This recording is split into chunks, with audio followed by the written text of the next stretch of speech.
Welcome, welcome, welcome. How is your energy level today? Are you bringing your A game to this holiday season? Last week, I talked about 5 tips to navigating through the hustle and bustle of this season. And today, I want to share a few more tips so that you can stay energized. By the way, these tips work regardless of the time of year. Around this time, though, I feel like a lot of people, including myself, can have a tendency to overcommit and overschedule their plans. Setting boundaries is important any time of year to ensure you don't spread yourself too thin and find yourself burned out. How can you decrease the likelihood of being burned out? How can you recharge and stay energized? How do you feel that energy within you? Number one, sleep. This may seem like the exact opposite of energy, but without the proper amount of sleep, your body will not be well rested and you won't have the energy you need. Most adults need about 7 to 9 hours of sleep.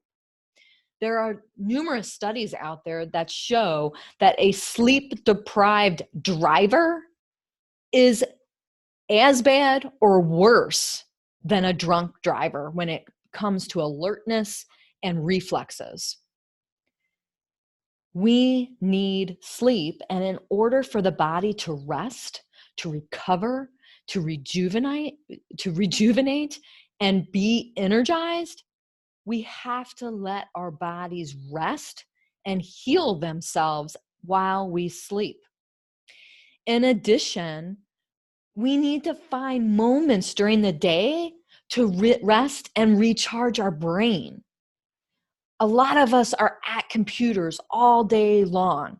And when we sit for hours and hours at our computer and then take breaks that involve our smartphone and checking in on social media and then go home and watch TV, we are on our screens a lot of time and our brain is being bombarded. Our eyes are being visually stimulated. The blue light that is generating from all these electronic devices can keep us awake.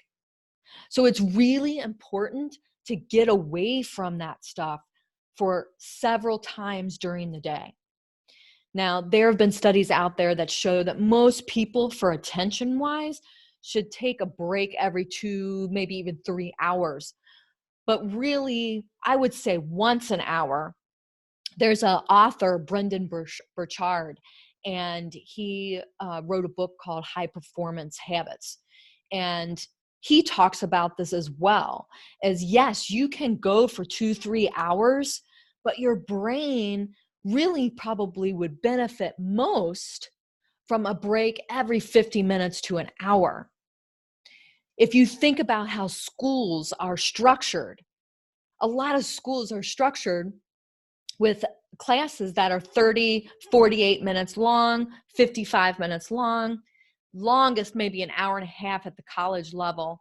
And maybe labs are 3 hours long because you're doing stuff. You're not like staring at a computer for 3 hours. You're in a lab doing actual work and navigating through things. I think of chemistry lab or physics lab or biology lab or something like that. But our brain needs a break at times. So get away from your screen, even if it is just to stand up, walk around your desk, or walk to get a drink of water and come back. That 1 to 2 minute break can help you clear your mind and give your eyes a break so that you aren't just staring at the computer for 5 to 8 hours a day. The same holds true when we are just needing a little mental recharge. When we take a break, maybe it's a 15-minute break that's scheduled, or maybe it's our lunch break. That is not the time to actually get back on a device and be on that for an hour. That's not a mental break. a mental break at where you can rest and recharge is to get outside. Maybe eat your lunch outside with nature, or just stare out the window. And if you don't have a window, go someplace where you can see outside. The point of a break is to take a break. It's to rest. It's to rejuvenate. It's to recharge. It's to let your mind relax. So that first part of feeling energized is getting the correct amount of sleep, 7 to 9 hours a night, and then taking little breaks throughout the day, preferably every 50 minutes to an hour. If you can't do that, every 2 hours, taking a break. And it doesn't have to be long. It's just that 1 or 2 minutes.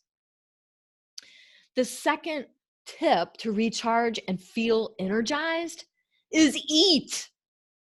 It seems so simple, right? Oh, I gotta eat. How many of us skip meals because we're in the middle of a project?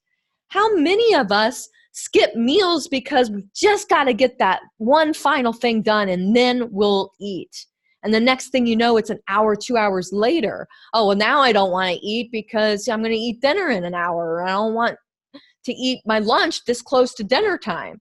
So we've gone through the day and we missed our meal.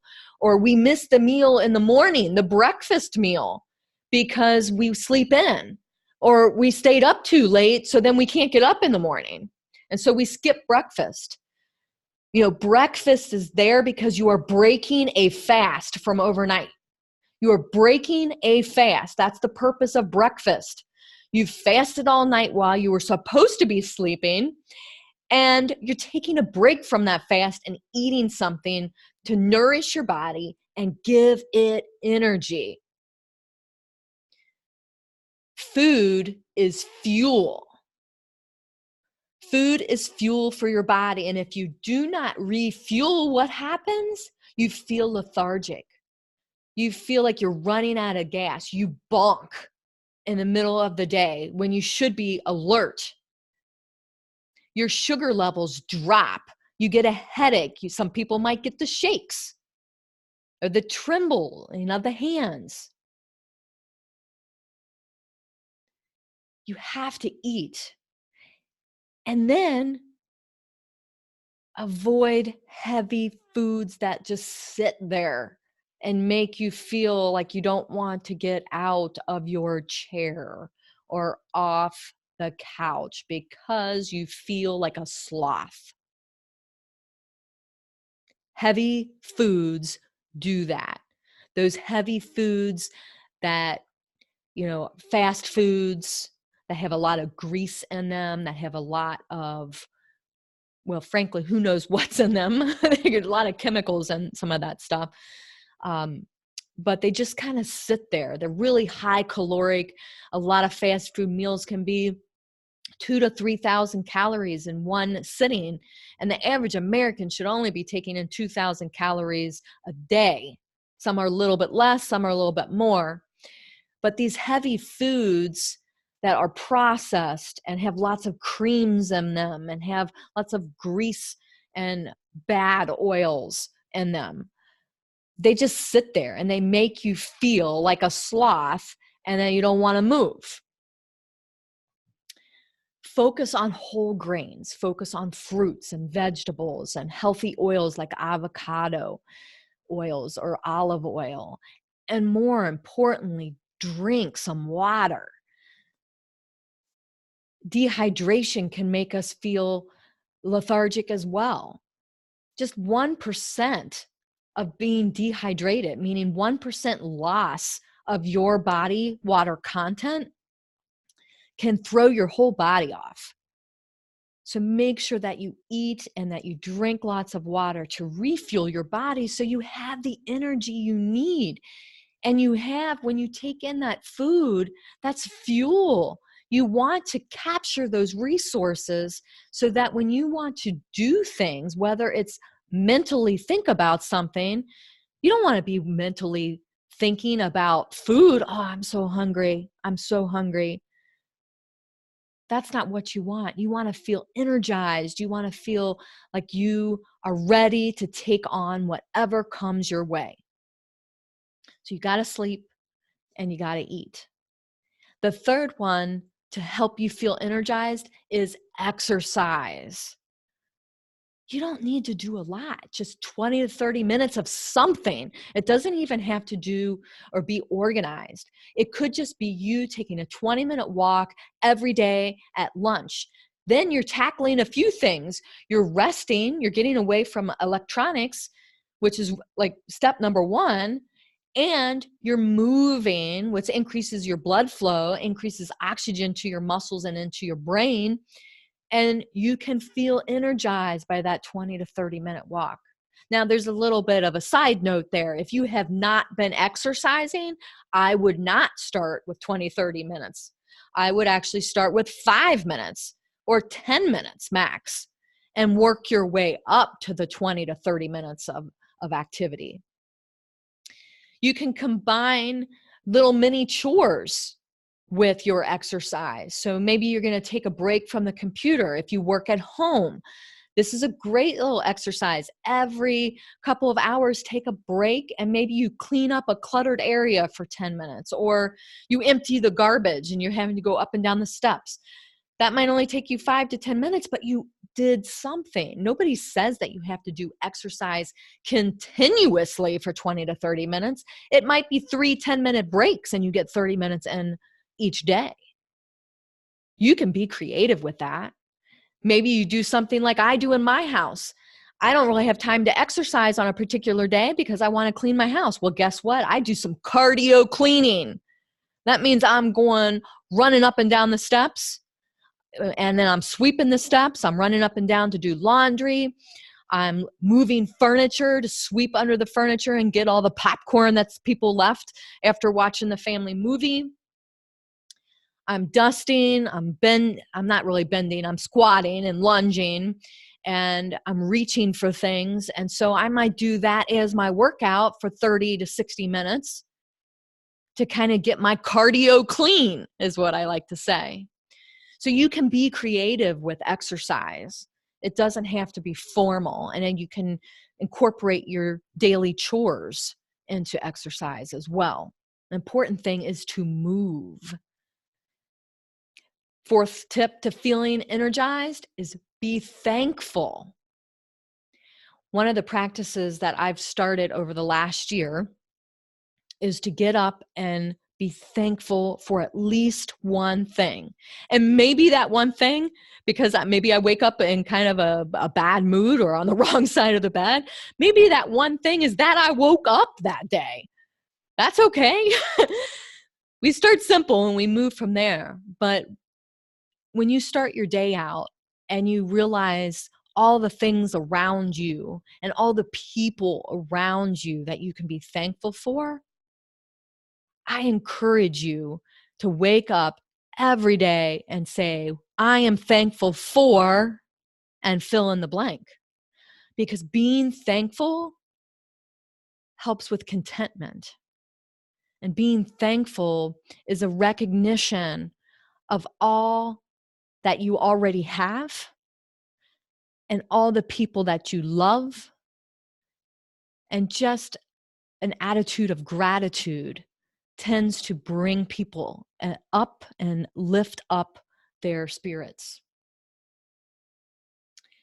The final tip to recharge and feel energized is to take a deep breath. Take a deep breath. When we breathe intentionally and slow down and breathe through our bellies, instead of chest breathing and being all tense with our breathing, if we just do that at our desk or take a moment in the car before an appointment or before picking up your kids, just breathe 10 deep breaths.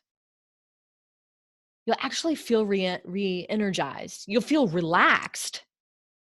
But that relaxation is from that increased oxygen and that flow of air that you've just taken in, and then that flow of air that you've pushed out. that can re-energize you, because if you maybe you just were driving and it was stressful driving, you were in traffic, you're trying to rush, and before you get out of the car, you take a deep breath, you take 10 deep breaths, and then you get out, your mind is going to be much more clear and ready to move on and transition into the next thing than if you didn't do that and you jumped out of the car and then tried to switch over to the next thing without being intentional. Take a deep breath and be intentional. These are those tips to feel energized. Sleep, eat, exercise, be thankful, take a deep breath, and be intentional. Until next time, be bold, be beautiful, and be you.